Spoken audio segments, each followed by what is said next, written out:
తమిళనాడులో మళ్లీ high voltage drama మొదలైంది. ఒకవైపు సీఎం ఎంకే స్టాలిన్, మరొకవైపు గవర్నర్ ఆర్ఎన్ రవి తమిళనాడు పోరాటం అనే నినాదం చుట్టూ రాజకీయ సెమీ క్లైమాక్స్ మొదలైంది. అసెంబ్లీలో ఆమోదించిన కలైంగర్ విశ్వవిద్యాలయ బిల్లుపై గవర్నర్ నిర్ణయం తీసుకోకపోవడం ఈ ఘర్షణకు మరింత ఇంధనం పోసింది. ఇద్దరి మధ్య మాటల యుద్ధం ఇప్పుడు రాజ్యాంగ అర్థాల సరిహద్దుల్లోకి చేరుకుంది.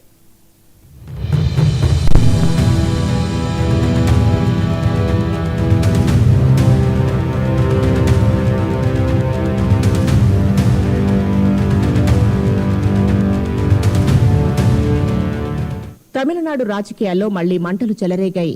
గతంలో నీట్ నుంచి మొన్నటి హిందీ విధింపు వరకు ప్రతి వివాదంలో కేంద్రంపై కత్తిదూసిన డీఎంకే ప్రభుత్వం ఇప్పుడు గవర్నర్ మీదే ఫోకస్ పెట్టింది. కలైంగర్ విశ్వవిద్యాలయ బిల్లు అసెంబ్లీ ఆమోదించింది. కానీ గవర్నర్ ముద్ర వేయలేదు. దీనిపై ఆయన చేసిన వ్యాఖ్యలే ఇప్పుడు మరో యుద్ధానికి దారితీశాయి.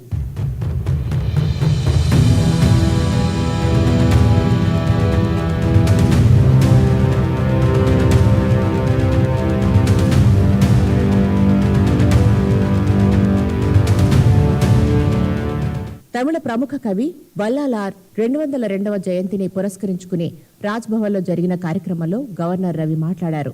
ఈ మధ్య నేను రాష్ట్ర పర్యటనకు వెళ్లినప్పుడు ఎక్కడ చూసినా తమిళనాడు పోరాడుతుంది అనే నినాదం కనిపించింది. కానీ ఎవరితో ఎక్కడ పోరాడుతుంది అని ప్రశ్నించారు. మనమంతా ఒక్కటిగానే ఉన్నాం కదా అన్నారు. ఈ ఒక్క మాట రాజకీయ అలజడి సృష్టించింది.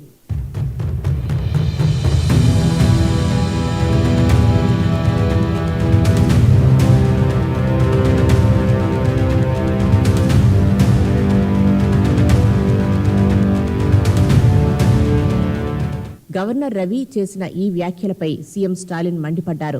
హిందీ భాషని అంగీకరిస్తేనే విద్యకు నిధులిస్తామనే దురహంకారానికి వ్యతిరేకంగా మేం పోరాడుతున్నాం అంటూ సోషల్ మీడియా వేదికగా కౌంటర్ ఇచ్చారు.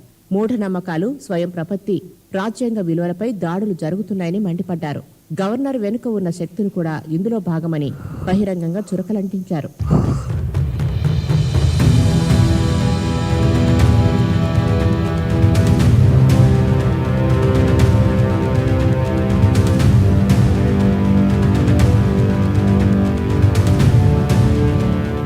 మాజీ ముఖ్యమంత్రి కరుణానిధి గౌరవార్థం రూపొందించిన కలైంగర్ విశ్వవిద్యాలయ బిల్లులో సీఎం స్టాలిన్ ను వైస్ ఛాన్సలర్ గా నామినేట్ చేయడం వివాదాస్పదంగా మారింది. దీంతో గవర్నర్ ఆమోదం తెలపకుండా బిల్లును రాష్ట్రపతికి సిఫార్సు చేశారు. ఇలాంటి పరిస్థితుల్లో సుప్రీంకోర్టు ఇటీవల ఇచ్చిన తీర్పు హాట్ టాపిక్ గా మారింది. అసెంబ్లీ ఆమోదించిన బిల్లులను 3 నెలల్లో గవర్నర్ ఆమోదం తెలపాలి అని స్పష్టం చేసింది. అయినా గవర్నర్ రవి నిర్ణయం తీసుకోకపోవడంతో డీఎంకే సుప్రీంకోర్టు తలుపు తట్టింది. ఈ పిటిషన్ విచారణ వచ్చే నెలలో జరగనుంది.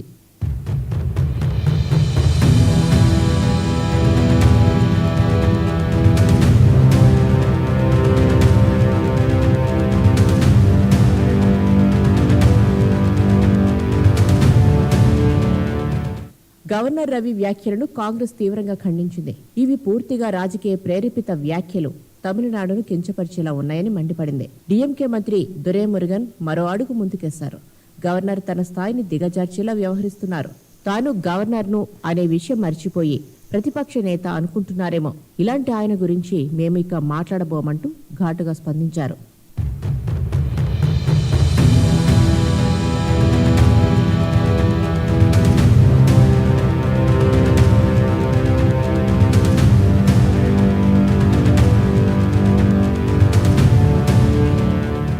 ఇక వర్షాకాల అసెంబ్లీ సమావేశాలు త్వరలోనే జరగబోతున్నాయి. ఈ బిల్లుల యుద్ధం అసెంబ్లీ వేదికపై వేడెక్కేలా కనిపిస్తుంది. ఓట్ల సమీకరణాల్లో పోరాట కథనంని వాడుకోవాలని డీఎంకే చూస్తుండగా సుప్రీంకోర్టు తీర్పు గవర్నర్ అధికారాలను కట్టడి చేసే అవకాశము కనిపిస్తోంది.